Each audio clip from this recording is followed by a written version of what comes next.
Vereadores, nobres colegas vereadores e vereadoras, nós fizemos questão de, quando protocolamos essa moção, e é importante que nós temos aqui a presença dos conselheiros e das conselheiras tutelares, então, saúdo do Conselho Norte, pelo que o pessoal está comentando, saúdo aqui a presença de vocês.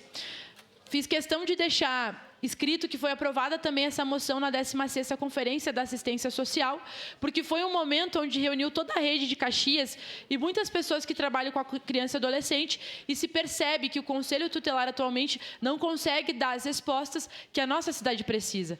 Mas se o Conselho não consegue dar as respostas que a nossa cidade precisa, é muito pelo que está escrito aqui. Como que 10 conselheiros e conselheiras tutelares vão conseguir dar conta de toda a demanda de cuidado, de proteção da criança e do adolescente na cidade, levando em consideração que é importante que a gente trabalhe a prevenção, e nós sabemos que quando a gente fala de criança e adolescente, nós estamos falando do trabalho com as famílias.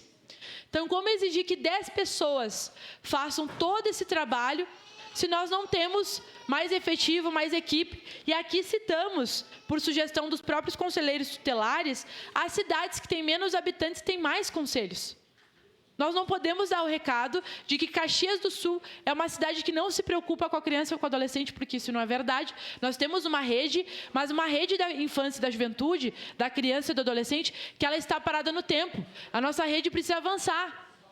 Nós sabemos que o caso de violência contra a criança e adolescente eles têm aumentado. Nós sabemos das complexidades. Ontem mesmo os colegas trouxeram aqui a situação que nós tivemos no nosso estado de um adolescente que acabou matando uma outra criança. Quem trabalha com esse tipo de situação são os conselheiros tutelares. E como que nós vamos dar atenção para esse tipo de situação? Como que os conselheiros vão poder estar lá no território, lá no serviço de convivência, junto com a escola, junto com a OBS, se não tem mais pessoas para poder fazer esse trabalho? Então, no meu ponto de vista, nobres colegas, nós sinalizarmos para o Executivo sobre a necessidade de ampliação do Conselho é nós estarmos priorizando, enquanto cidade, a pauta da criança e do adolescente e dizendo que nós estamos pensando no nosso presente e no nosso futuro. Porque quando a gente fala de todo orçamento direcionado para a criança e para o adolescente, ele não é gasto, é um investimento. Nós estamos investindo para que a gurizada possa ter condições melhores de vida e para que no futuro nós não tenhamos adolescentes, jovens e adultos, inclusive, violentos ou pessoas que não tenham condição de ter autonomia e independência, vereadora Andressa, com a sua vida porque eles não tiveram cuidado na infância. E, infelizmente, nós sabemos que tem muita criança, nobres colegas, que muitas vezes não tem nem alimento disponível na sua casa. Nós sabemos que tem muita criança que não tem, por exemplo, acesso à vaga na creche.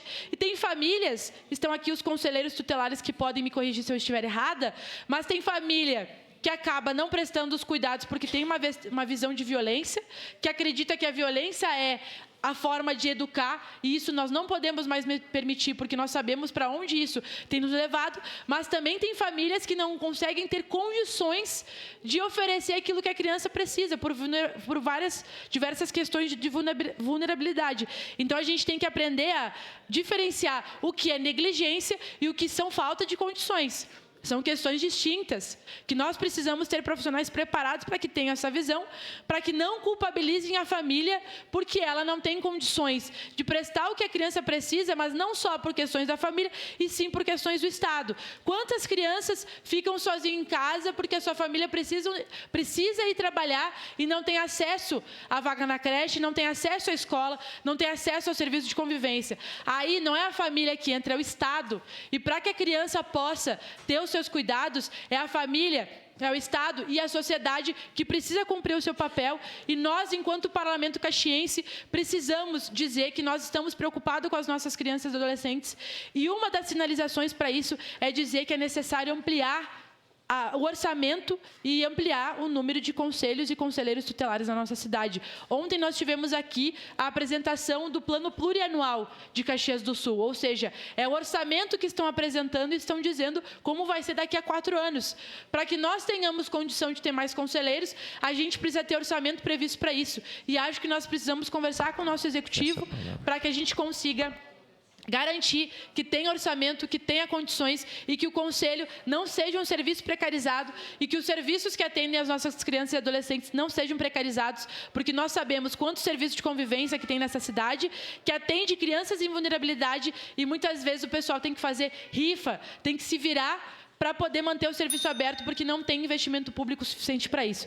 Por isso, peço o apoio dos colegas nessa importante moção que temos apresentado no dia de hoje. Obrigado, senhor presidente. Obrigado, vereadora Andressa Marques.